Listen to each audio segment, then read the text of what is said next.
Now I'm just on the fly doing this, and this is a way that you can do it yourself. Okay, without a junction box. But like I say, it's really the best to put your junction box in there. And make sure your power's off. I got the power turned off to here. And see, later I will in fact put the a cut-in box in here before I paint. Okay, and so I can hold this in here, and yeah, I think that's going to be close. Okay, I'm trying to split the difference here and see if I can still get my plastic anchors in here. And it looks like right back in here it's not good. I'm not going to be able to go there. I'm going to have to go off to the side and do one over here, I think. And then later I can always I'll have to figure out what to do with the cut-in box after, because see, what I'm going to do is I'll probably use the bottom of that as the cut-in box mark, or just below it, because I want to get this a little bit higher off of the mirror anyways. But for right now, I don't really have too many options, do I? I mean, I do have options. Instead of going at the top, I could go on the sides, and that might give me a little bit more. I think I'll do that. I think I'm going to put it on the sides, okay?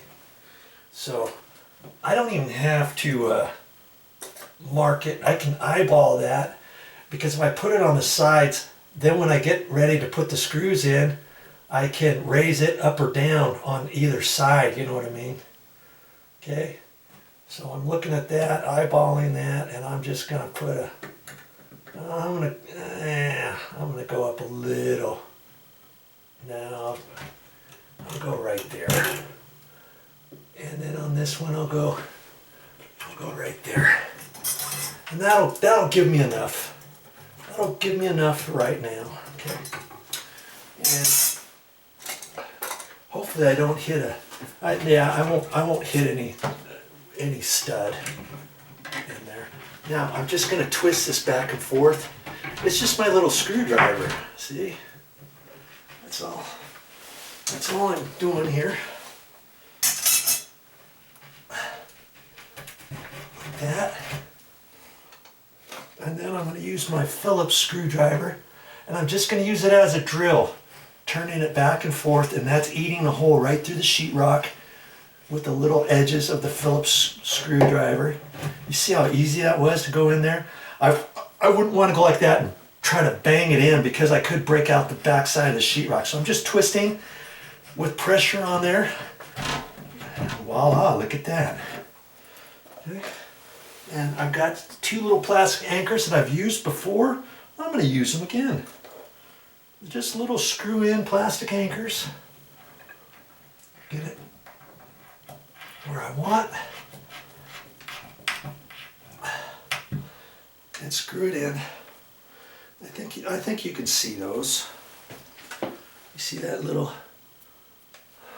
It's big drywall screws to go into sheetrock. Let's see. I'm just going to do it by hand.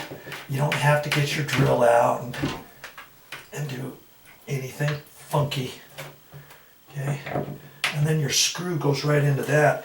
And I'm going to use some drywall screws. And I happen to have some.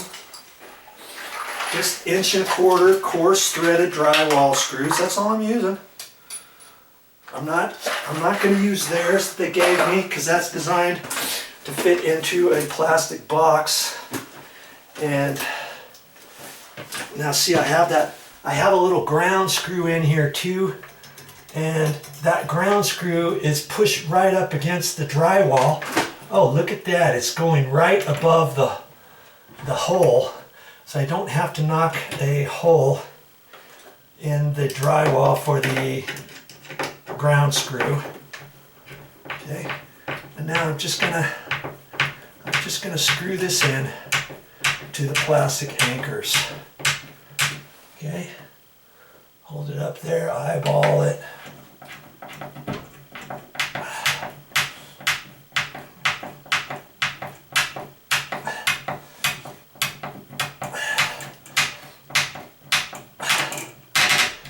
And I'm still eyeballing it for right now.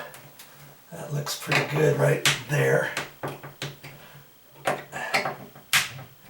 Okay, now I can take a level, and I've got my little level here. And I can check the top of that, or see, I can check the top of this, or I could check the ceiling and see if the ceiling is level, which it is.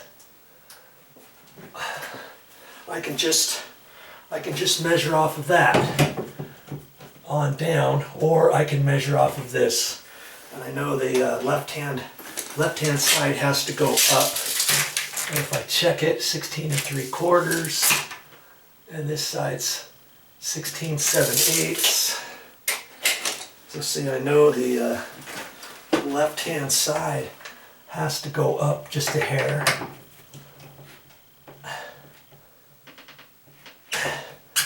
We'll just try that, and I can measure either way. I got my level right here. I can just use that. It looks like I got to go up just a hair more. Okay, just a smidge. Okay.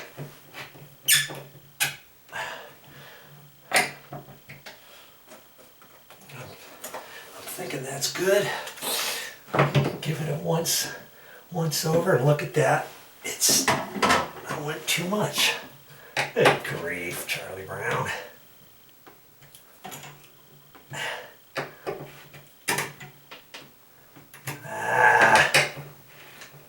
Oh, look at that. I started unscrewing it, and I started unscrewing the whole anchor.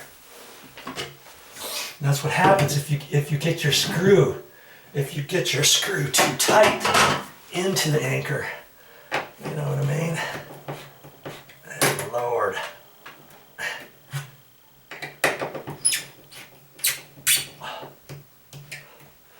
I'm gonna call that good. Check it this way. 16 short 3/4, 16 short 3/4, and so far so good. I've got my ground screw right there. Okay, I've got all that. All right, so far so good. Okay, now we'll get ready for this. The ground wire is all fine. The end is good. And these, I just need to tighten the ends, because this is stranded wire, and you want to make sure all those strands are wrapped around there nice. Okay, and that looks like it's sticking out plenty. I think that's sticking out enough, but I don't know. Maybe I'll just strip off just a hair. Okay.